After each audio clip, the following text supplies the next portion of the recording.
في مرايات بتورينا شكلنا، وفي مرايات بتورينا اللي مستخبي جوانا.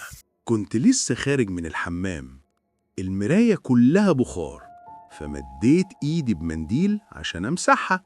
بس قبل ما أمسحها لاحظت كلام مكتوب على البخار، مكتوب: مبسوط إنك رجعت يا كريم.